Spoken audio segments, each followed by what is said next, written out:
Oke, halo semuanya, selamat malam, siang, dan pagi, tergantung tempat. Kembali lagi di ML First Time ID di pertemuan kelima. Jadi di pertemuan kelima ini kita akan membahas, sebenarnya sih masih berkesinambungan sama topik yang kemarin, yaitu kemarin mengenai Physics Informed Neural Network. Sekarang kita akan membahas mengenai neural operator untuk menyelesaikan permasalahan persamaan diferensial parsial. Ya, di sesi kali ini akan dibawakan oleh Kemas. Silakan. Oke, oke.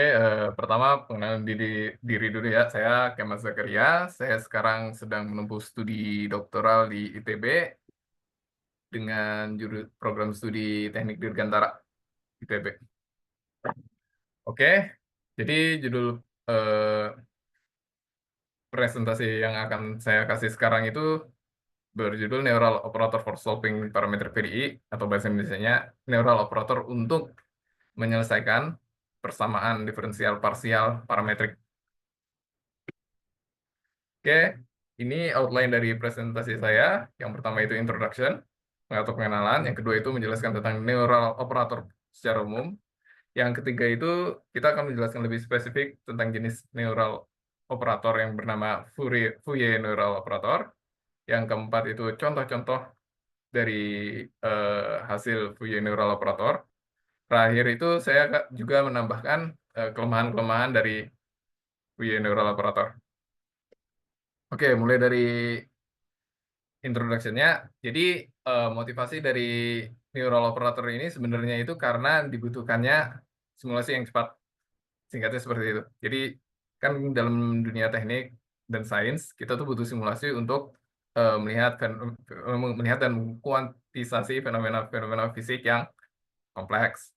Nah, masalahnya di simulasi engineering seperti dengan CFD, dengan software kayak ANSYS ataupun Patran dan semacamnya itu cenderung lama dan untuk menghasilkan hasil yang akurat dengan resolusi tinggi itu trade-off computational cost-nya cukup gede seperti itu. Nah, jadi problem settingnya pada umumnya kira-kira seperti ini. Anda misal punya persamaan diferensial parsial, kemudian Anda punya informasi boundary condition dan initial condition-nya. Kemudian Anda itu pengen melihat solusi dari persamaan diferensial tersebut pada time step berikutnya eh, dalam dalam compact domain yang telah Anda definisikan. Nah, ini ilustrasinya saya pakai ilustrasi dari kasusnya Darcy Flow, sorry. Inputnya itu input domainnya itu berupa nilai permeability coefficient-nya. Kemudian persamaan diferensialnya itu seperti yang ditunjukkan di dalam slide saya. Eh, Persamaannya persamaan poisson dengan boundary condition, dengan initial condition 0. Jadi eh, kalau umpama menggunakan CFD biasa, kita punya input koefisien gitu, terus dia akan menyelesaikan persamaan diferensialnya dan menghasilkan output U pada time step sekian, atau time step yang kita inginkan lah. Nah, jadi apa yang diinginkan dari neural operator itu adalah menggantikan proses simulasi tersebut dengan model model neural network. Atau kalau bentuk persamaan matematisnya itu ditunjukkan oleh persamaan yang ini. Sebentar, ini bisa annotate yang ini. Jadi A di sini adalah input domainnya. Dalam hal ini permeability coefficient. Theta di sini adalah parameter dari neural operator Anda.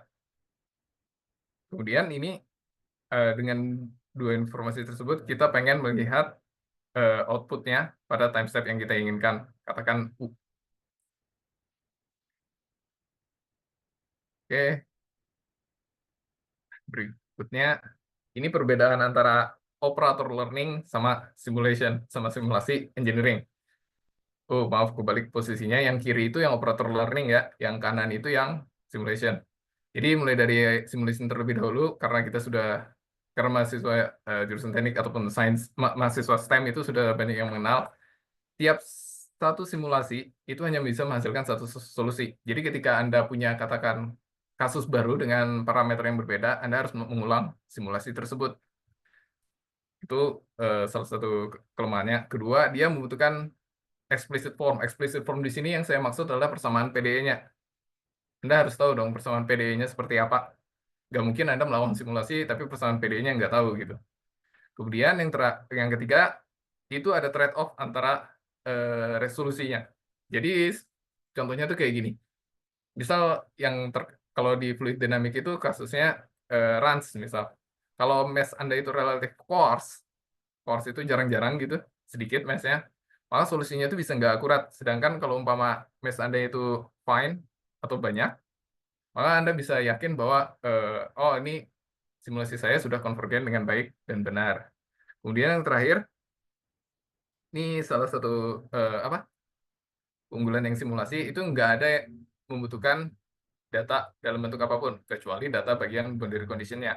Misal boundary condition-nya saya set sekian, initial condition-nya saya set sekian, sudah Anda bisa langsung melakukan proses simulasi dan mendapatkan hasil simulasi yang Anda inginkan. Nah, bagaimana dengan operator learning? Yang kita lakukan di sini tidak hanya belajar satu solusi, tapi belajar solusi yang banyak dengan satu model. Jadi misal inputnya itu satu set eh, dalam kasus Darcy ya, koefisien permeability yang berbeda-beda beserta outputnya. Nah, karena kita mau belajar operator yang menghasilkan output dari input yang kita punya, maka operator learning di sini sifatnya purely data driven. Memang nanti ada kayak turunan-turunannya kayak physics inform neural operator, tapi untuk saat ini nggak saya sentuh terlebih dahulu. Kemudian dia itu sifatnya mesh atau resolution invariant. Jadi kalau Anda katakan ngetrainnya dalam grid 100 kali 100, Anda bisa menghasilkan output dalam grid yang lebih fine. Misal outputnya Anda pengen gridnya 200 kali 200 dan nggak ada trade-off sama sekali. Nah, kemudian yang terakhir, sama seperti semua surrogate model yang lain, dia itu sifatnya slow training, fast prediction. Oke, Oke, kita mulai dari definisi neural operator. Untuk definisi kata neural itu sebenarnya merujuk dari kata neuralnya di neural network. Kemudian untuk definisi kata operator dalam matematik itu seperti mapping atau sebuah fungsi yang menerima inputnya berupa sebuah space. Space di sini space matematik dalam in terms of mathematics ya. Kemudian outputnya itu juga space juga. Jadi kasarnya ya intuisinya itu gini. Kalau fungsi itu memetakan antara nilai skalar dari ke skalar, operator itu memetakan fungsi ke fungsi. Bayanginnya kayak gitu. Jadi dia outputnya itu nggak sekedar skalar angka atau vektor doang, tapi dia sebuah fungsi. Nah, contoh operator yang paling sering dipakai dan udah apa ya, udah well established itu Fourier transform. Kalau Anda perhatikan kan Fourier transform itu sebuah integral, inputnya itu adalah real domain kita, outputnya adalah suatu fungsi dalam frekuensi domain. Nah, dari situ Anda bisa katakan bahwa Fourier transform itu adalah sebuah contoh operator. Oke, terus berikutnya apa yang dimaksud dengan neural operator? Yang diberi kotak merah itulah yang disebut dengan definisi neural operator. Kalau Anda perhatikan bentuknya ini mirip kayak neural network biasa. Jadi analoginya itu anggapannya kalau sigma di sini memang benar, sigma itu adalah activation function. K di sini anggap seperti weight-nya. Nah, bedanya dengan neural network biasa, kita butuh suatu transform P sama Q, di mana P itu dia nge-lift atau mengangkat input kita ke higher dimensional space. Sedangkan Q itu yang nge-project balik ke original space kita. Nah, oke. Bagaimana dengan weight yang ada di neural operator? Kalau di neural network biasa, weight-nya itu ya cukup sebuah matriks W. Tapi kalau di neural operator, sebentar. Screen share-nya hilang ya? Enggak kok, kan? Enggak. Ada kok. Ada kok. Di gua nggak ada ya? Ah, screen share-nya. Sebentar, sebentar. Oh, Masuk, dapat, dapat. Sorry, sorry. Lo- Nah, kalau di neural operator, weight-nya itu kita ganti dengan sebuah variabel yang namanya integral operator. Jadi bayanginnya tuh ibarat kayak Fourier transform tadi ya. K di sini itu suku E pangkat bilangan imajiner 2pi-nya. Jadi di semula yang bentuknya itu sebuah matriks W gitu, dia itu menjadi sebuah operasi integral. Nah, bagaimana kita menentukan integral kernel? Itu K itu namanya integral kernel. Nah, disitulah kita akan eh, mendefinisikannya sebagai dari sebuah neural weight. Jadi ibaratnya weight-nya kayak dari weight-nya neural network gitu. Susah sih jelasinnya kalau nggak langsung lihat kodenya. Jadi intinya K di sini bakal mentransform input kita yang sudah dalam bentuk suatu fungsi ke fungsi yang lain. Kemudian kita lempar lagi hasilnya itu ke sebuah activation function. Activation function yang digunakan itu cukup sama seperti Tanha atau Relu, Swiss function dan semacamnya. Oke, nah untuk bagaimana kita menentukan integral operatornya itu akan diparameterisasi oleh variabel variabel pi sih kalau dalam persamaan ini. Oh ya, satu lagi, x di sini spasial variabel ya, y di sini bukan spasial variabel, tapi kayak variabel dummy dalam integralnya. Ngerti nggak maksud saya? Kayak Anda ganti y ini jadi t atau p atau apa ya simbol yang umum, z gitu, nggak masalah. Ini sebenarnya kayak dummy variabelnya aja. Jadi bukan y di spasial arah y gitu, bukan. Spasial variabelnya itu semua asumsinya sudah dimasuk dalam variabel x. Ya, Oke. mau nanya dong. Oh, ayo. Oh ya, ini buat teman-teman kalau misalkan mau nanya langsung resin aja, ntar eh, bisa langsung nanya. Mau nanya dong, ini apa namanya yang untuk si neural operator sendiri kan sebenarnya kalau lu bilang tadi bentuknya sebenarnya dia mirip neural network gitu kan, tapi di sini kita instead of make weight eh, network biasa kita pakai integral operator. Nah, dan Hmm, sebelum kita masuk ke integral operatornya, si inputnya harus di project di ke high dimensional dimensional. eh, space gitu. Itu Betul. kenapa? Itu kenapa? Maksudnya kenapa kenapa tidak tidak ya udah inputnya input gitu. Inputnya biarin aja. Kenapa Oh, kenapa harus di projectin? Ya. kenapa? Karena gini, eh kalau seumpama inputnya, misal ya dalam kasus gua nih, kasusnya mau sifatnya rekursif nih. Misal saya punya time step T ke time step T plus 1. Nah, itu ntar eh, biar nge apa ya istilahnya? Alasannya tuh mirip kayak alasan yang digunakan oleh fractional atau encoder terus dibanyakin channelnya tiap layer gitu. Dia buat nge apa sih istilahnya? Ngenyimpen nge ngenyimpen informasi dari inputnya gitu. Kebayang nggak? Nggak ya. Nah, ya kebayang, Ini kebayang. kan integral operator itu kan sifatnya global kan, Ya. iya kan? Nah, kalau lu umpama makainya cuma satu, itu informasinya tuh nggak ketangkep bagian yang lokalnya. Jadi Ah, biasanya dia dibuat bikin higher dimension gitu, buat nge-preserve informasi informasi lokal yang nggak ketangkep dari satu channel integral operatornya. Ya, nge-preserve bahasanya di bahasa Indonesianya apa itu? ya, gitulah. Nggak tahu. Tapi ngerti kan maksud gue? Ya, apa. Jadi dia dibanyakin buat nge-preserve informasi-informasi yang nggak ketangkap dengan satu channel integral operator. Ya, paham. Oke, thank you. Sok, lanjut.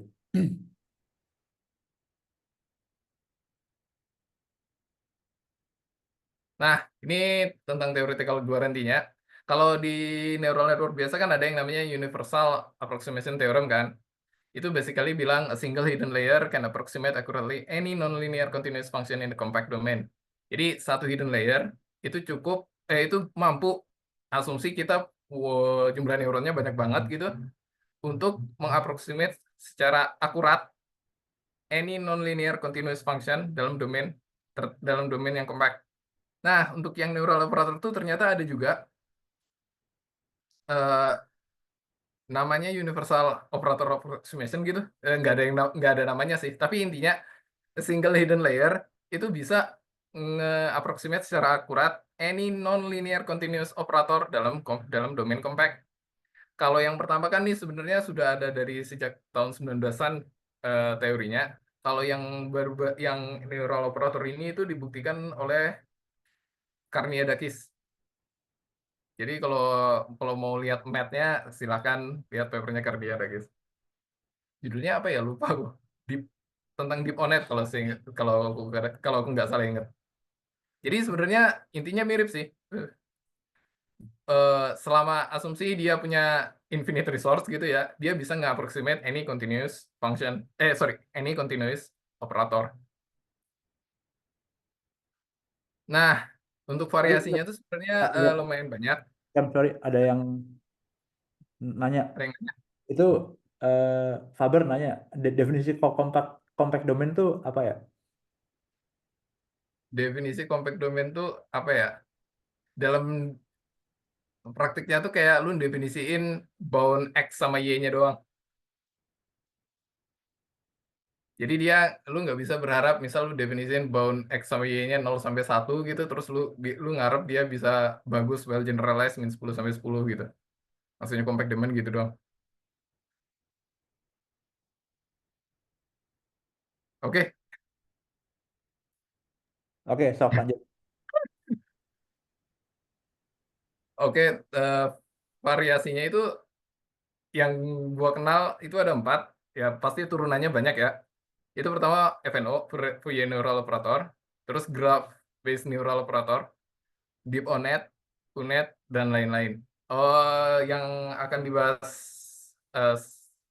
saat ini itu Fourier Neural Operator, karena saya cuma pernah megang Fourier Neural Operator.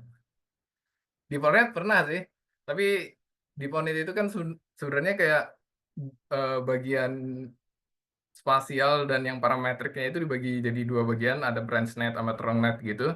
Tapi intinya dia cuma kayak stacking, dia kayak big neural network kayak gitu doang. Dimana dia memasukin gimana ya jelasannya? Dia kayak membagi jadi 2, branch net sama trunk net. Terus branch net itu buat yang spasial variable kayak X, Y, Z, dan semacamnya. Kemudian yang satunya lagi itu buat parametric variable. Kayak misal kalau dalam fluid dynamics itu Reynolds number-nya kah, atau waktu juga itu dihitung sebagai parametriknya juga. Berarti yang di Ponet mirip ini lah ya, mirip eh, POD, proper orthogonal decomposition. Mirip. Enggak, beda. Hmm, Beda dong. kan BOD mirip kan, dong. Kan dia kan ada komponen spasial, ada komponen oh, parametrik, ya kan? Terus maksud lu mirip di situ? Ya, balik. mirip sih. Ya, ya Kalau kan? gitunya, iya sih, mirip sih. Tapi kan POD kan linear Ya, decomposition. ya, ya. Oke. Nah, ini contoh Fourier Neural Operator. Jadi gambar yang ditunjukkan di sini itu gambar satu layer dari Fourier Neural Operator. Jadi yang pertama kita lakukan itu setelah lifting to higher dimension gitu ya, itu melakukan Fourier transform. Nah, dari Fourier transform itu nggak semua mode-nya kamu pakai. Jadi kamu buang sebagian. Untuk menentukan jumlah mode-nya itu sifatnya user defined. Jadi tergantung seberapa banyak Anda mau menyimpan mode Anda dalam satu layer Fourier Neural Operator. Setelah itu dilempar ke suatu linear transform R. Nah, weight-nya dalam satu Fourier layer itu ada di operasi R ini. Dan karena frekuensi domain itu ada di kompleks domain ya, jadi nanti weights-nya juga berupa kompleks variabel. Setelah itu, lu selalu lakukan linear transform R tadi, lu inverse balik ke real domain. Kemudian untuk W itu, biasnya dalam satu Fourier layer, itu dimodelkan sebagai satu convolutional layer dengan kernel size-nya 1 kali 1. Setelah itu dijumlahkan, terus dilempar ke suatu activation function. Udah, di situ jadi satu Fourier neural satu layer Fourier neural operator. Jadi kalau mau umpama nambah layer ya prosesnya tinggal diulangi aja, mirip kayak neural network biasa. Mau Oke, oh ya, lagi ada yang dong. nanya? Gua gua mau nanya lagi. Eh yang balik ke slide sebelumnya deh tadi deh. eh Ya mungkin ini ada pertanyaan yang sama juga sama sama Faber gitu. Em, Sebenarnya apa ya, orang dapat ide bikin layar ribet gini tuh dari mana sih, atau mungkin gimana ya? Kalau kalau apa ya? Kalau kalau kalau neural network biasa kan ya lu intinya kan lu kayak bisa dibayangin kayak sebenarnya kan satu layar neural network dia kan adalah satu operasi linear terus lu masukin ke non linear Sama akhirnya Sen. terus lu stacking banyak gitu kan, sebenarnya kan gitu kan neural network Ya, kan. Maksudnya lu kebayang apa yang dilakukan oleh satu single layer itu adalah dia ya adalah transformasi non linear aja gitu. Sekarang hmm. kalau kayak gini kayak maksudnya gimana ya, ya gua nggak nangkep aja ini dapat dapat ide dari mana. eh, Lu si inputnya lu yang udah di uplifting tadi terus ditransform ke Fourier domain, ke frekuensi domain, terus lu masukin ke operator R, terus lu apa eh, tat- lu balikin, terus biasnya pakai konvolusional itu kayak the heck. Itu maksudnya lu ya gua nggak tahu sih, mungkin agak susah, cuma lu nangkep nggak, atau lu bisa jelasin nggak maksudnya sebenarnya apa sih yang dilakukan di single layer ini tuh sebenarnya dia ngapain gitu. Oh, kalau pakai analoginya neural network biasa ya, itu kan basically eh, linear, linear algebra terus lu lemparkan ke suatu lokal, sorry, suatu activation function kan, suatu Yes. non linear gitu. Ya, Terus ya, lu lakuin linear algebra lagi gitu. ya, Nah, ya. kalau umpama yang Fourier neural operator gini, linear algebranya tuh dilakukan di frekuensi domain gitu. Yes. Nah, ya, tapi kenapa dia bisa bisa jadi apa ya? Bisa jadi suatu alat yang bisa nge-mapping antara function ke function gitu. Gue kayak masih Oh, masih nggak nggak nangkep aja sih. Dan gue pun ya sempat sempat baca papernya juga kayak ya mereka tidak menjelaskan kenapanya gitu. Kayak kayak mereka yang se gue tangkapnya kayak mereka menjelaskan ini bisa bekerja, tapi tidak menjelaskan ini kenapa bisa bekerja. kalau yang gua tangkap ya, itu Ah, bukannya karena sifatnya global. Yang gua tangkap kayak gitu sih. oh, Kayak contoh, ah, nggak gua nangkap. Jadi, gua nggak tahu. jadi misal kayak Fourier transform gini kan dia dilakukan di seluruh fungsinya kan. Hmm. Kalau kayak linear algebra itu kan sebenarnya poin per poin toh. Ya Nah, betul. nah, kalau Fourier transform ini kan satu mode-nya itu sebenarnya sudah nge-cover semua. Maksudnya in a sense dia itu Ah, sudah ngambil informasi dari satu space-nya gitu. Satu functional space-nya gitu. I see. Nah, terus ya udah transformasi linear biasa, terus lu balikin. Ah, Nah, oke. kemudian untuk biasnya kenapa dia kernel satu kali satu, ini gua agak nggak setuju sih sebenarnya penjelasannya dari autornya Zhongyi Li. Cuma dia bilang tujuannya tuh buat nge-recover high frekuensinya. Ntar gua jelasin kenapa gua agak-agak nggak setuju dengan penjelasan dia. Tapi dia bilang klaimnya kayak gitu.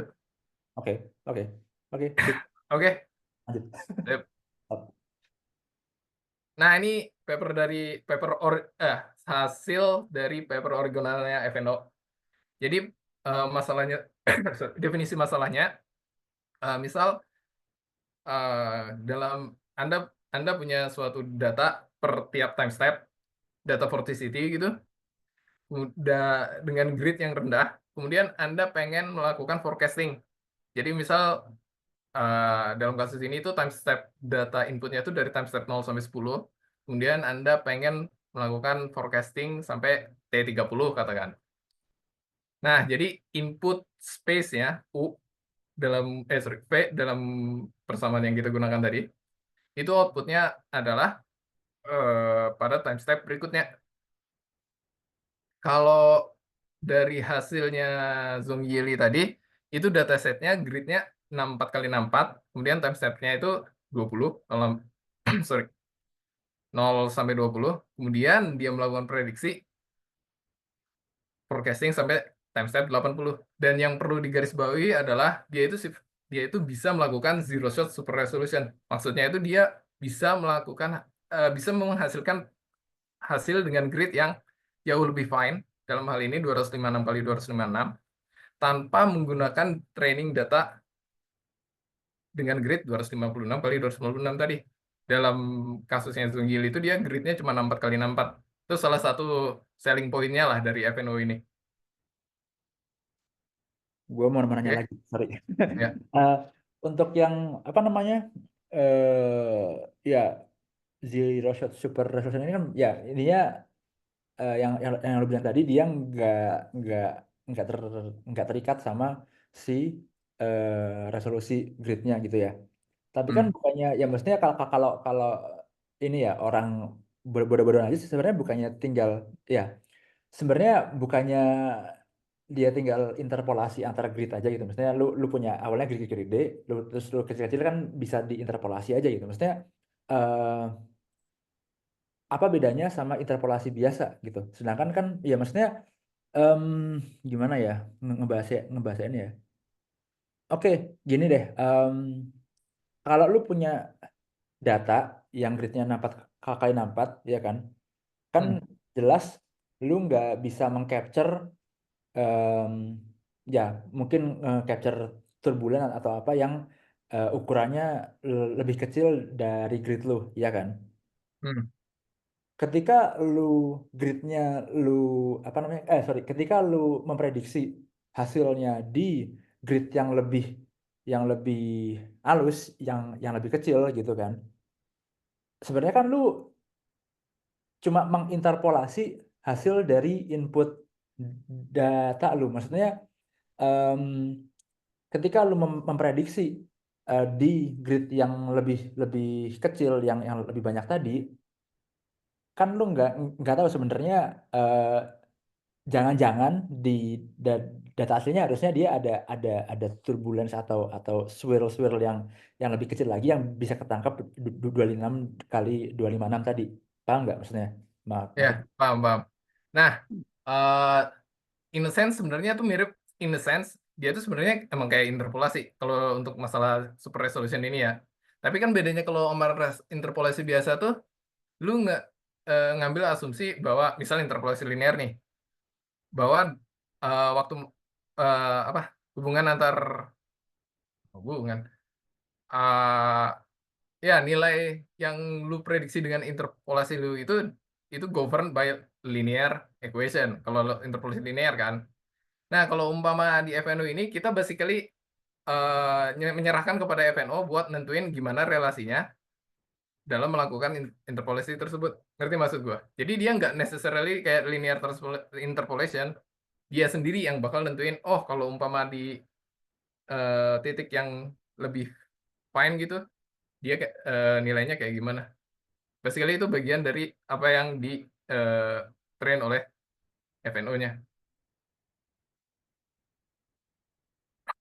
oke, good. Nah, ini kasus kedua, ini kasusnya kebetulan saya sendiri yang ngerjakan. Kalau kasus lain kan, kasus tadi kan sebenarnya dia time forecasting kan, di mana dia melakukan forecasting, sorry, di mana yang diprediksi itu adalah time step berikutnya. Nah, yang kasus sekarang itu dia pengen ngeprediksi di mana ketika initial conditionnya berubah-ubah. Jadi, misal nih ada asap masuk melalui lubang, kemudian yang divariasikan itu adalah lokasi dari inletnya. Jadi misal di lokasi inletnya kayak gimana, hasil simulasinya dalam 30 time step seperti apa. Nah, ini contoh data training yang digunakan dalam lokasi yang berbeda itu menghasilkan flow yang cukup signifikan juga perbedaannya. Nah, ini hasilnya. Ini yang sebelah kiri itu keterangan dari parameter-parameter yang digunakan oleh FNO-nya. Kemudian yang animasi sebelah kanan itu hasil prediksi FNO beserta reference ground truth yang digunakan. Oke. Oh ya, di sini kan sebenarnya kelihatan tuh kalau seumpama ada noise-noise kecil di daerah yang nolnya lah. Itu sebenarnya cuma masalah berapa lama ngetrainnya aja sih. Ini kalau saya nggak salah ingat, itu sekitar sejam 45 menit dapat 500 epoch menggunakan GPU-nya Google Colab. Nah, ini error surface pada timestamp terakhir ya. Itu practically emang deket nol semua. Oke. Nah, oke sekarang masuk ke weakness-nya. Itu basically dia ada dua kelemahan. Satu itu pertama jumlah parameternya cukup banyak. Kedua itu dia punya strong spectral bias kepada data yang sifatnya low frequency. Oke, yang pertama requires a lot of parameter ya. Ini saya ngambil kasus ekstrim yang paling bagus tadi itu sekitar butuh 40 juta parameter. Kemudian saya kecilin sampai katakan 2 juta parameter itu di hasilnya di gambar yang di atas. Jadi bisa dilihat kalau jumlah parameter itu cukup signifikan pengaruhnya. Oh ya, ini juga dari model yang atas sama yang bawah itu di-train uh, dalam jumlah epoch yang sama. Oke. Nah, kemudian hasil performanya itu untuk absolute error-nya ini mean absolute error ya. Harusnya saya bagi dengan nilainya sih biar jadi relatif. Tapi untuk yang bottom model tuh cukup kecil banget. Yang top model dengan error 0,06 tuh seperti yang ditunjukkan di gambar bagian atas. Kemudian waktu prediksinya untuk yang model yang berat itu 23 detik, sedangkan top model yang di atas itu cuma 2 detik ya, tapi nggak akurat sih. Untuk yang CFD-nya, untuk menghasilkan hasil CFD-nya itu butuh waktu sekitar 15 menit. Nah, untuk kebutuhan memori itu sebenarnya ternyata nggak terlalu berat meskipun jumlah parameternya banyak. Kenapa? Karena eh, ternyata FNO itu dia nggak bisa pakai batch yang terlalu besar. Biasanya batch itu kalau nggak antara 4 sampai 8. Jadi satu kali optim.step gitu, dia cuma 4 atau 8 snapshot doang yang dipakai. Justru kalau terlalu banyak dia nggak bisa konvergen. Kalau terlalu sedikit, dia malah relatif lebih lambat lah trainingnya. Itu yang bikin dia memorinya nggak terlalu gede. Jadi dia justru memang harus pakai mini batch gitu. Oke. Nah, ini yang nomor dua. Jadi ini sumber paper utamanya itu papernya baru-baru aja. Namanya Towards Better Understanding of Neural Operator. Basically, neural operator itu sangat bias ke data-data yang frekuensinya rendah. Kenapa demikian? Karena dalam proses pembuatan Fourier layar, kita kan memotong mode-mode yang nggak dominan. Dia hanya mengambil sekian mode pertama. Misal saya pakai 4 mode pertama, kan artinya saya ngambil eh, 4 mode yang paling dominan. Dan konvensinya, itu mode yang pertama itu yang punya frekuensi paling rendah. Kemudian sampai yang paling tinggi. Ini plot yang plot yang sebelah kiri itu dari paper yang 2024 itu dia tunjukin kalau dibandingkan dengan UNED untuk low frekuensi FNO jauh lebih perform jauh lebih baik ketimbang UNED. Kemudian untuk frekuensi gede dia jadi nggak dia jadi mirip-mirip sama FNO jadi mirip-mirip sama UNED. Jadi kasarnya kalian bisa mengatakan bahwa FNO itu basically model dengan low pass filter. Kem mau nanya dong buat yang tadi apa Nah, spectral bias ke low frekuensi. Berarti ini sorry yang dimaksud low frekuensi di sini tuh kalau misal konteksnya tadi konteks misalkan fluid dynamics gitu ya. Berarti sorry. Ya berarti dia cenderung menangkap fenomena-fenomena yang si ya si turbulennya yang gede-gede, yang turbulen kecil nggak ketangkap gitu, atau gimana? Iya. Kalau kalau konteksnya di Nah, ya kayak gitu. Dan itu kan oke, yang lu bilang tuh benar sebenarnya. Dia tuh emang cenderung nangkap-nangkap eh apa tadi yang lu bilang? ya, si turbulence-nya apa sih, wake-nya yang ukurannya gede-gede, cuma Kayak yang gitu. kecil nggak ketangkap. Nah, ya itu benar. Kemudian alasan kenapa ada kan yang gue bilang weight-nya itu jadi kernel 1 kali 1 deh. Aha. Nah, itu paper pertamanya yang si paper 2021-nya si Zhong Yili itu dia klaim dengan weight kernel 1 kali 1 itu bisa nge-recover high frekuensinya. Nah, ternyata tidak. Ini kasus gua yang gua kerjain sekarang. Namanya itu vortex induced vibration semi-passive flopping airfoil. Jadi basically ada airfoil naik turun gitu, terus lu lihat gimana wake vorticity-nya di belakangnya. Di sini kan, ini kan kasusnya high frequency banget tuh. Jadi kalau lu lihat kumulatif spektral energinya, dia tuh butuh 210 mult buat 99 energi. Nah, Ah, ternyata kernel wake tadi yang 1 kali 1 itu nggak bisa nge-recover high frekuensinya. Jadi untuk 40 juta parameter tadi, yang kayak kasus asap gua tadi, dia gagal untuk kasus ini, nggak bisa konvergen. oke.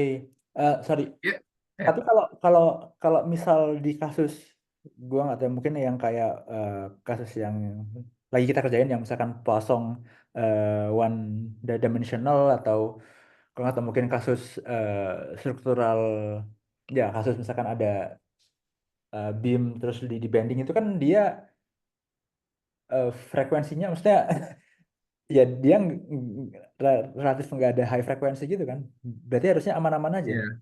Harusnya aman-aman aja. Oh Kayak gitu. kasus yang kita pakai harusnya aman-aman aja. Oh gitu. Em, Cuma kalau misalkan yang tadi, kayak yang lo bilang, konvolusinya yang 1 kali 1 dia nggak bisa menangkap high frekuensi. Tapi itu apakah karena gue sih kebayang gini kan, berarti kan konvolusinya itu dia jalannya di gridnya apa di gimana? Soalnya gue kebayangnya adalah jangan-jangan kalau misalkan ternyata data lu yang lu training dia mesh-nya atau gridnya dia kecil-kecil, kan dia bisa sebenarnya bisa menangkap frekuensinya gitu kan? Enggak sih. Oh Kalau enggak, yang enggak juga. enggak, gua udah nyoba enggak, tetap enggak dapat dari suku biasa itu tetap enggak dapat. Ini Oke. frekuensinya frekuensi gridnya ini berapa ya kemarin? Tiga tiga 100. ratus enggak 350 kali 500 sorry 500 kali 350 tetap enggak dapat. Ini udah yang gede banget dari hasil simulasinya, enggak gue down sampel. Ah, oke. Jadi Oke. kayaknya emang nggak cocok sih kalau buat data-data yang kayak gini. Oke. Oke. Oke, terus apa lagi? Oh, ini solusinya. Jadi ada beberapa paper 2-3 tahun, nggak 2-3 tahun terakhir, 1-2 tahun terakhir, itu yang coba men-tackle gimana sih caranya FNO itu bisa nge-recover high frequency di data yang kita inginkan.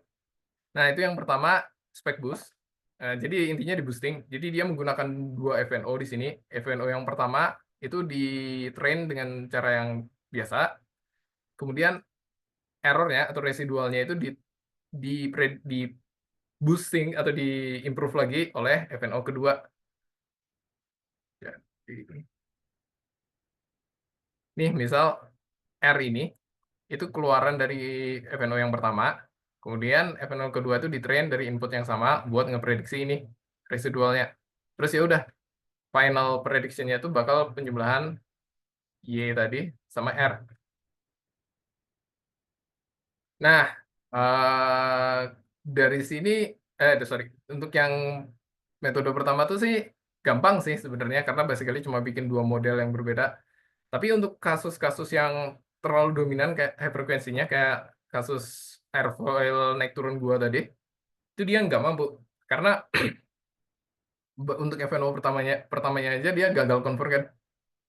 Nah, cara kedua ini dari lab-nya author FNO yang pertama juga itu menggunakan local integral kernel. Jadi basically instead of nge-cover semua domain lu partisi domain lu jadi sekian banyak, kemudian setiap partisi domain lu itu punya integral kernel sendiri.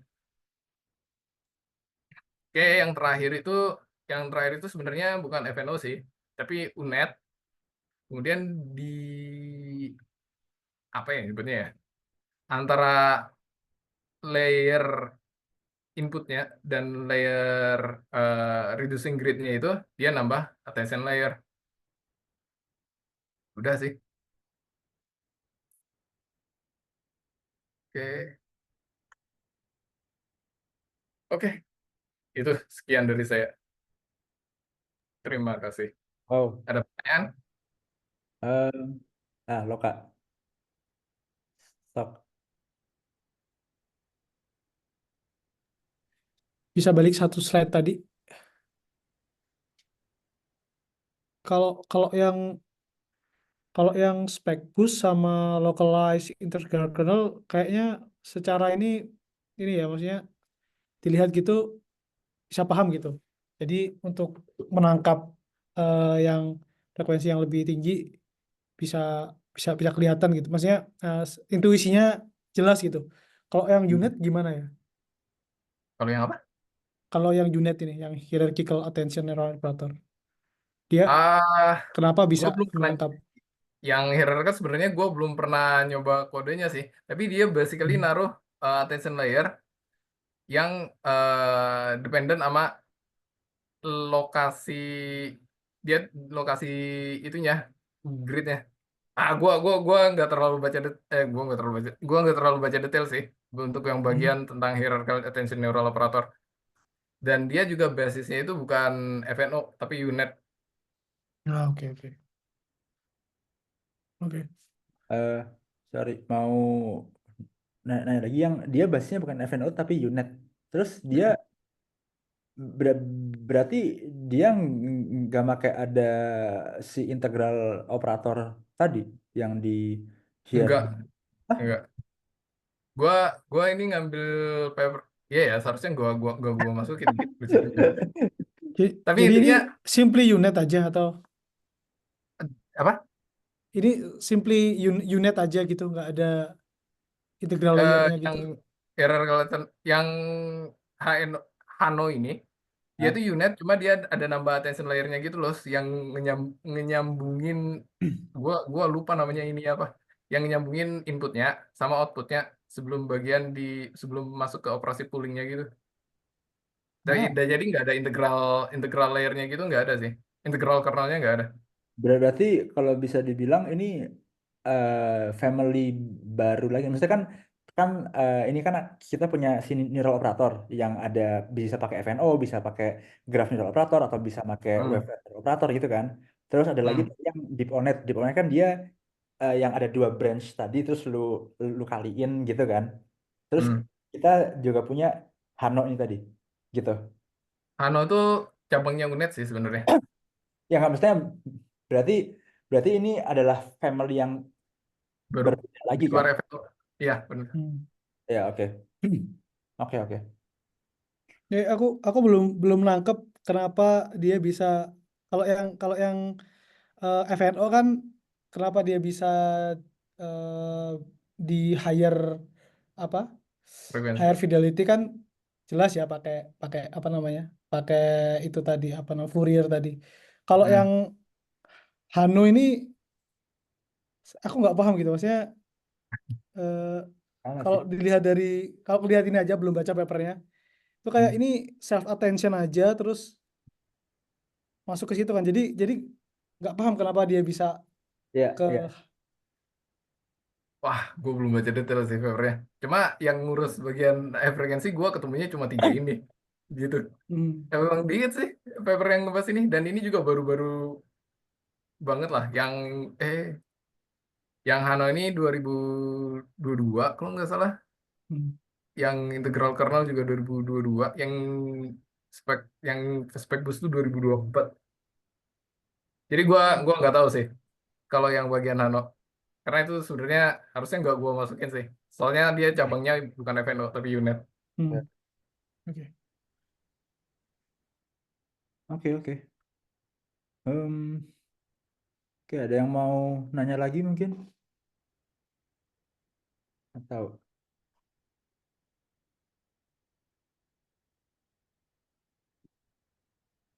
hmm, nggak ada. Faber atau Fazlur mungkin atau sih asal Aduh, dulur. kayak gue. Halo Kems. Ah, ntar gue mau nanya apa ya, lupa gue.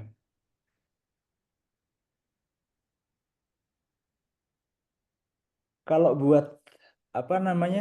em, oke, Apa? ini deh. Gue nanya kalau kalau untuk tadi apa namanya kemampuan generalisasi dari NO atau FNO sendiri itu kan lu tadi bisa ini kan bisa ngemainin apa namanya ngemainin si lokasi inletnya untuk smoke flow itu kan. Nah, mana tadi? Ya, yang itu kan lu bisa bisa apa namanya bisa bisa lu ganti-ganti posisi posisi inletnya dan ya maksudnya pun dengan lu mengganti posisi inlet hasilnya emang bisa berbeda jauh dan si FNO ini bisa bisa sorry masih bisa memprediksi lah gitu ya. Nah, tapi kalau apa ya? Kalau dari limitasinya, limitasi dari segi kemampuan untuk mengeneralisasi sendiri itu lu pernah nyoba sejauh apa, Kem? Oh, eh yang nggak bisa ya, Nah, itu kalau seumpama variasi parameternya tuh sifatnya kayak bukan sesuatu yang inherent di fieldnya. Contoh, misal gue pengen kasus ini nih, aha, kasus airfoil ini, aha. tapi yang gue variasiin katakan Reynolds number-nya nih, Lu nggak itu bisa. kan lu nggak bisa masukin variasi Reynolds number-nya kan ke inputnya. Kebayang nggak maksud gue? Ketika pas lu training kan kalau misalkan lu punya data training ten- eh, data training terhadap Reynolds number juga masih bisa kan? Apa gimana? Ya, gini, inputnya apa kalau gitu? Kalau kasus gue kan kayak yang di smoke tadi kan sifatnya rekursif nih. Mana ya? Representatif. Yang ini, gue startnya dari initial condition yang ini, Ya, terus gua predik time step berikutnya yang ke satu katakan initial condition itu time step 0, terus berikutnya itu time step 1, 2, 3 dan seterusnya. Gua ya, bisa bikin yang kasus semua gua itu karena initial condition dari tiap inlet dengan lokasi yang berbeda itu berbeda initial conditionnya. Ngerti ya, nggak maksud gue? ya, paham. Nah, kalau sumpama kasus yang ini tadi, Hah? inputnya kan dia nol semua. Maksudnya inputnya kan diem, nggak ada apa-apa. Terus kalau gua variasiin Reynolds number-nya, initial condition-nya nggak berubah. Jadi kalau lu perhatiin di persamaan awal ya, mana sih? Nah ini, kalau seumpama parameternya itu nggak ada berubah yang lu bisa encode dalam input space ya, dalam input function ya, itu dia nggak bisa menangkap. Kebayang nggak maksud gue? Oh, Kayak misal yang paling gampang ya Reynolds number tadi. Gue gimana coba masukinnya? kalau kalau misalkan ya misalkan juga ya itu juga juga masuk Reynolds number sih. Ya kalau kalau lu cuma punya airfoil diem doang gitu ya. Ya airfoil diem terus lu apa namanya? Ya, ini kan lu kasusnya unsteady kan. Maksudnya si airfoilnya kan gerak-gerak kan. Lu ada time step 0 sampai time step sekian gitu kan. Tapi Hmm, kalau kasusnya eh steady state gitu terus lu punya airfoil lu lu tabrak ya lu kasih fluid flow gitu dengan Reynolds number tertentu walaupun lu ada datanya juga nggak bisa berarti paham nggak nggak kebayang. bisa. Anggap variasi datanya tuh Reynolds number doang ya, Ya, ya, nggak bisa. Karena inputnya kan jadi sama semua. Air volume tok tanpa ada isi apa-apa gitu. Oh gitu. Nah, Masa nggak bisa? sebenarnya lu bisa akalin gini, lu bikin suatu tensor baru gitu dengan shape yang sama sama data mesh lu, data grid lu, terus lu isi datanya tuh dengan nilai Raoults number lu gitu. Untuk kasus yang sederhana sih kayaknya bisa-bisa aja. Tapi kalau udah kasus yang jelimet kayak gini nggak bakal bisa konvergen. Kebayang nggak maksud gue? Hmm. Jadi misal jadi inputnya ada dua fungsi kan. Pertama data grid dulu. Terus yang kedua itu nilai Reynolds number-nya di tiap gridnya gitu. Ambil siap. Tapi ya nggak untuk kasus yang sederhana mungkin bisa. Tapi untuk yang kasus susah kayak gini ya nggak bisa, nggak konvergen. Berarti ntar kalau di dataset yang kita bikin gimana, Mas? Kan Apa yang potensial flow sama runs gitu. iya kan kan kita mau bikin airfoil terus apa namanya ya bisa variasi terhadap alpha atau variasi Reynolds number gitu kan. Terus kita mau lihat si flow sparsinya buat dibikin multi fidelity. Kalau variasi geometri bisa, karena jatuhnya ntar nggak beda jauh sama ini. Ini kan variasi geometri kan sebenarnya. Ah, oke. Nah, kalau yang variasi Reynolds number, Masa nggak bisa sih? Maksudnya menurut gua itu salah satu flow yang simple. ya maksudnya maksudnya kalau lu make POD doang malah POD bisa kan bisa menghandle tipe data kayak kayak gitu kan lu lu punya apa namanya punya Bisa sih. Kalau BOD bisa sih. ya ya makanya kayak harusnya ya ya ntar lah. Jadi eh gini nggak sih? Jadi inputnya tuh ntar, gini ya. Ini data X, Y lu, bebas sekali data geometri lah. Terus ya di sini, eh gimana bikin bentuk tensor? X, Y kan. Terus kalau lu mau masukin Reynolds number, artinya lu bikin tensor baru gitu loh. ya Jadi ya lu masukin tiap grid-nya tuh nilai RE lu. RE X, Y gini. nah X, oke Y. Y. Nah, kayaknya untuk kasus sederhana sih bisa-bisa aja ya. ya Tapi ya gue nyoba buat kasus yang kayak gini. Ini sebenarnya variasinya bukan Reynolds number sih, tapi natural frequency namanya. Natural frequency di sini tuh eh, seberapa cepat si airfoilnya gini-gini naik turun. Cuma dibagi parameter fisik apa gue lupa gitu. Jadi nilainya jadi namanya natural frequency. Nah kalau yang variasinya gitu kan, gue mau nggak mau harus masukin nya ke dalam tensor gini, ke dalam data snapshot gue gimana? Nah, paling kemungkinan besar kan paling kayak Reynolds number tadi. Gue Hmm. bikin tensor baru, kemudian tiap elemennya gue masukin nilai natural frequency tadi. Tapi ya hasilnya tetap nggak bisa, nggak konvergen. Oke Untuk yang kasus sederhana mungkin bisa, tapi kalau kasus yang jelimet kayaknya enggak. oke oke Apalagi oke ya. Ini contoh yang dari Zhong Yili nih. Dia viscosity-nya konstan. Dia dalam satu viscosity yang sama. Tapi kan jatuhnya dia forecasting kan. Dia ya memprediksi dari ya ya time ya step 0 sampai 10, kemudian sampai 30 gitu. ya paham paham paham paham. Em, tapi kalau dari apa namanya dari beda geometri sendiri nih misal ya Hmm. misal lu ngetrain bentuk ya di geometri misalkan fluid flow untuk bentuk segitiga gitu ya terus lu coba tes dia di bentuk lingkaran gitu gitu bisa nggak atau yang lebih ekstrim mungkin mungkin mungkin lu ngetrain ya berbagai macam bentuk ada kotak bulat segitiga cuma Bisa kayak gitu ya. pas pas pas lu tes bentuk mobil gitu itu Bisa itu kayaknya. Kalau umpama bentuknya nggak terlalu ekstrim banget loh ya. oke Maksudnya perbedaan, maksudnya gini, maksudnya selama training datanya tuh dalam tanda kutip ngecover bentuknya, oke maksudnya nggak terlalu beda jauh gitu kayaknya bisa. Soalnya yang kasus gua kan itu variasi inletnya tuh 4 sampai 28, 4 sampai 34. Jumlah trainingnya itu kalau nggak salah 50 simulasi. oke terus gue ambil random gitu. Terus waktu diprediksi itu lokasi yang nggak ada di Training.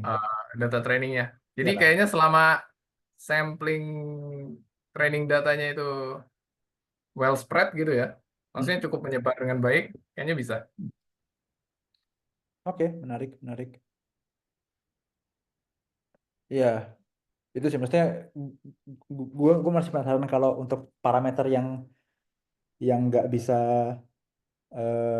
apa namanya, nggak bisa lu secara eksplisit lu masukin ke tensornya, ya gue masih penasaran sih. Ya ntar lah kita bisa bahas lain kali. Oke, ada yang mau nanya lagi?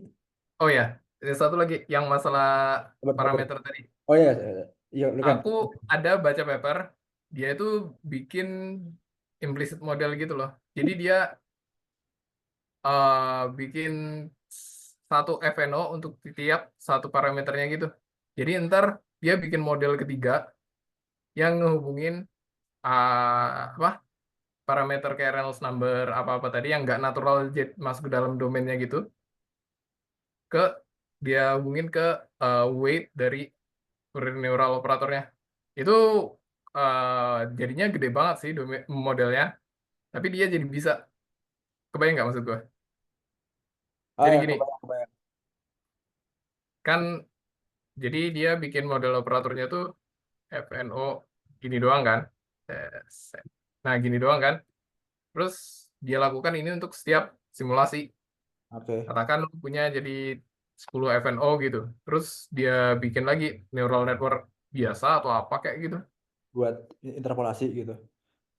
Ngeinterpolasi ke weight dari Oh, FNO-nya. oke. Iya bisa. Implicit model kan gitu. Ya bisa Ya, sih. ya Cuma gede banget jadinya. lama. Itu si Faber Faber, nanya Tes apa tes. Faber? Suara gue masuk gak? masuk masuk aman. Masuk, masuk. Cam ini tuh jadi sebenarnya problem yang mau lu tackle tuh apa ya? Karena kan tadi kayak tadi pertanyaan Kadal kan kalau lu bilang selama bisa ke cover sama training datanya dia bisa generate. Tapi kan bukannya biasanya itu secara intuisi itu orang pengen justru predik yang agak di luar itu gitu untuk nge-generalize hasilnya gitu. Ah, iya. Biasanya sih FNO tuh emang lebih banyak kayak dipakai buat forecasting sih. Forecasting kan jatuhnya ekstrapolasi tuh. Forecasting ekstrapolasi. Iya tuh. Kan misal dari time step 0 sampai Ah 10 iya gitu. benar benar benar. Oh, Sorry. berarti emang bukan buat ini ya kayak yang tadi case Kadal bilang misalnya awalnya barangnya Ah, kotak jadi apa gitu. ya meskipun bisa sih sebenarnya. Tapi kan kayak di papernya, dari paper FNO-nya sendiri itu mereka nggak ngelakuin itu gitu loh. Mereka malah forecasting. Jadi ini data time step-nya, kalau gua nggak salah inget tuh 0 sampai 10, terus 15, 20, 25, 30 tuh dia prediksi. Oke. Oke, berarti sebenarnya problem yang lu pengen solve tuh kayak let's say ini lu generate pakai CFD kan berarti bisa lama banget kan kalau misalnya time step-nya sampai jauh banget gitu. Jadi Iya, instead of CFD lu bisa cukup generate misalnya cuma 10 seconds of data terus lu bisa nge-forecast sampai jauh gitu dengan iya, lebih cepat. iya, kayak gitu. Makanya paper, sorry, hasil hasil model FNO yang sekarang lagi terkenal tuh kan yang buat weather forecasting gitu loh. Ah iya ya. Kerjanya siapa sih? Ananda Kumar juga ya? Bukan ya? Lupa lupa ingat gue. Ah gue itulah. Nah itu satu, terus apa lagi? Oh, dia bisa dipakai data eksperimen. Dia bisa dipakai menggunakan data eksperimen. Jadi kan kalau eksperimen kan ekspensif kan. Ya. Jadi dia bisa aja melakukan eksperimen sampai time step sekian, terus selanjutnya itu diprediksi sama FNO gitu. Itu kenapa? Faber nangis ya? Lu nangis? Gue ketawa. Eksperimen lebih ke makan waktu sih. Soalnya ada yang ngerjain itu, pembimbingnya Pak Lavi, mahasiswa pembimbingnya Pak Lavi yang ngerjain. Hah? Ada, Google aja coba, FNO Oh ini Morteza berarti Garib gitu. Pak mahasiswanya Morteza Garib itu. Iya, Oh ya. dia ada ngerjain kayak gitu. Jadi data eksperimen dia itu dia masukin ke FNO. Oke. Oke oke oke. I see. Menarik, Tapi menarik. ya anehnya ya, Pak Lavi malah nggak tertarik masalah forecasting gitu. Beliau malah mencari yang kayak gini. Sorry, yang kayak gini. Jadi dia ngepredik di parameter fisik yang nggak diketahui. Karena emang maksudnya gue gak tahu sih kalau kalau untuk dari segi engineering emang lebih menarik untuk memprediksi parameter yang nggak lu ketahui nggak sih? Misal atau geometri yang nggak lu ketahui. Misal ya, misal kayak lu punya nih misal database aerodinamiknya airfoil banyak atau apalah gitu. Terus lu punya kasus misal harus ngeprediksi CFD-nya dari mobil F1 gitu. Yang lu nggak punya datanya gitu kan. Kan itu kan lebih menarik dari segi bisnis juga kan, misalnya ya lu nggak perlu melakukan simulasi si mobil F1 lu gitu, lu lu punya cuma lu harus lu hanya butuh untuk mentraining misal beberapa kasus-kasus yang lebih simpel tapi lu bisa mengeneralisir untuk kasus yang kompleks sebenarnya gitu kan. Ya sih. Ya gue ngerti kayak gitu sih. Tapi entah kenapa ya, labnya ini orang itu selalu forecasting gitu. Gue juga nggak ngerti. Nggak tahu sih. Kenapa mereka malah pilih forecasting gitu. Mahasiswanya Pak Lavi juga kasusnya forecasting. Anehnya gitu. Oke, oke. Tapi lu pernah ini nggak? Ini sih mungkin mungkin agak beda lagi. Lu pernah tahu atau lihat model kayak apa sih? Model foundational model tapi buat turbulen gitu nggak kan? Kalau sekarang kan kayak untuk language kan kita punya LLM gitu kan. LLM bisa lu jadiin foundational model buat buat ya ChatGPT atau apapun itu. Tapi kalau untuk Oh, kasus turbulen gitu ada nggak? Misalkan ya lu nge-training ke banyak kasus turbulen, tapi ya ntar dipakai si modelnya itu buat buat ya kayak kasus yang gua bilang inilah yang kayak kayak gua bilang tadi. Misalkan lu punya eh, ya kasus aerodinamik banyak gitu ya. Ya lu ngetekan ke sono, tapi ketika lu butuh lu butuh buat ngepredik hal yang kompleks ya lu tinggal tinggal predik aja gitu. nggak pernah dengar sih foundational model buat kayak fisik kayak gini nggak pernah dengar. Pasti case by case dan case by case-nya spesifik. Nggak pernah dengar kayak gitu. Entah gua nggak pernah lihat papernya atau gimana. Hmm. Ya. Tapi hebat Kem, ya kalau ada mau nanya lagi Apa? dong.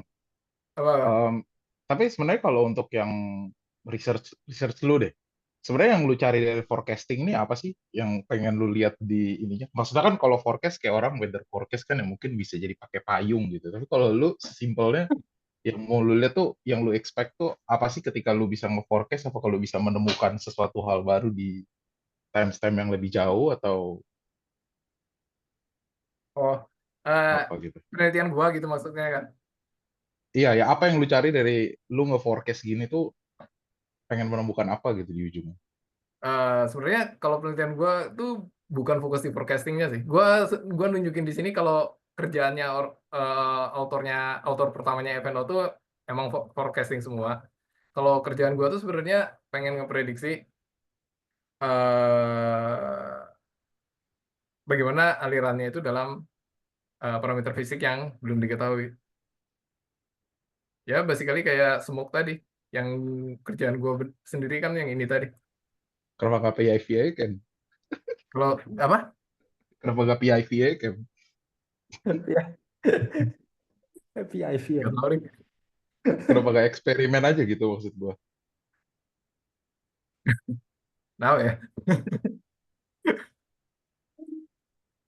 Eh, Soalnya kan kayak lu pengen eh, ya lu pengen ngelihat ini ya kan eh VCT apa Vortex bla ya bla apa yang terjadi gitu. Kalau kayak kan biasanya kan orang kalau eksperimen kan essentially dia pengen karena gua nggak bisa modelin ya udah gue cobain aja terus gua observe gitu.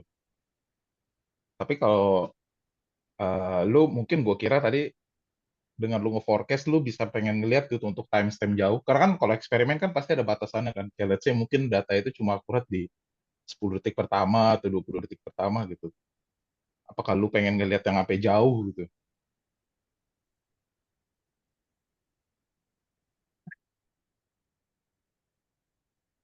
Nggak tahu sih. Kalau kalau yang forecasting itu nggak tahu. Tapi yang gua kerjain sekarang emang bukan forecasting sih. Nah, ya kalau gue rasa sih Ber, emang kalau ini sih kalau gue rasa emang sebenarnya si yang NO ini, yang neural operator ini kalau kalau gue lihat-lihat emang sekarang kecenderungannya banyak buat dipakai weather forecasting sih Ber. Makanya kayaknya sih si orang-orang ini emang ya buat test case-nya pakai forecast karena emang nanti di produk akhirnya mereka mau bikin sistem weather forecasting sih. Kalau yang gue lihat dari tren yang sekarang ya, gitu. Ya apa sih nama itunya? Yang ini Poseidon itu bukan? Iya, ya, Poseidon. Kayaknya deh. Iya gitu, lupa aku. Masalah Kak, iya Oh, lab terkenal aja mungkin ya. ya gue juga lupa sih namanya. Poseidon model. Ada pertanyaan lain nggak? Nggak ada. Oke. Kalau nggak ada, waktunya juga udah lebih 15 nggak sih? Lebih 13. 5 menit, 8 menit. Em, Oke, kalau nggak ada pertanyaan lebih lanjut, terima kasih sudah hadir di pertemuan kelima kali ini. Untuk rekaman bisa diakses di channel YouTube seperti biasa, nanti juga akan di-share di Discord. Untuk file juga ntar bakal di-upload di website kami dan juga bakal di-announce di Discord. Oke, terima kasih semuanya. Selamat Ada malam. Discord ternyata. Baru tahu gue. Ada, lu belum join ya, ntar deh gue. Belum juga. Yaudah, terima kasih. Sampai jumpa di pertemuan selanjutnya. Adios.